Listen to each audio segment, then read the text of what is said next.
Okay, guys, so let's talk about why are they jealous.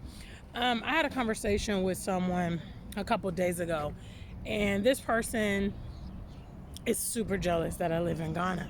It's a Ghanaian who bases here in the UK.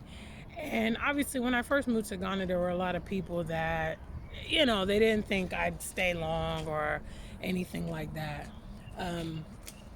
And the longer I stay, the more frustrated they become because they're seeing the longevity in my move. And unfortunately, they're not in the same position I'm in, and they won't put themselves in the same position I'm in. So, in short, I believe people are jealous because they, A, can't do what you're doing, B, they're not really happy in their current circumstances. A lot of people say that they are and pretend that they are, but it's very obvious that they're not, because when you take an alternative path, they feel so slighted and offended by that.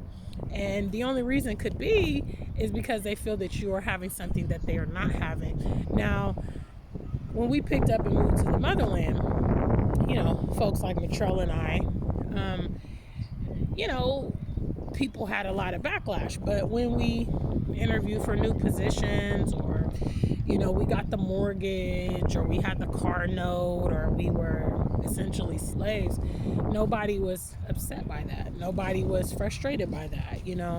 Um, they were okay with us being in those circumstances. Now we live a much more unconventional life, and that's frustrating to people.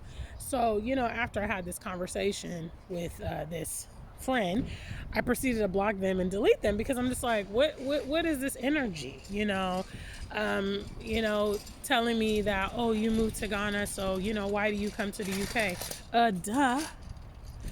I like to point out I've been a world traveler. I've been a world traveler since my youth, since a childhood, buddy.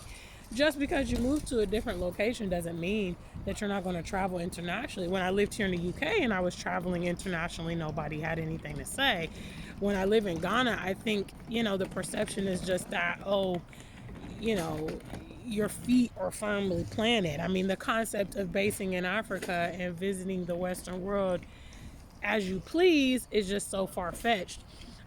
It's something that we as pioneers are going to have to deal with, because we're ahead of the times. Now, in 20 years, when it won't be so uncommon for diasporans to be living on the continent and, things like that, all this will be behind us. But because we are at the forefront of the movement, this is what we have to go through.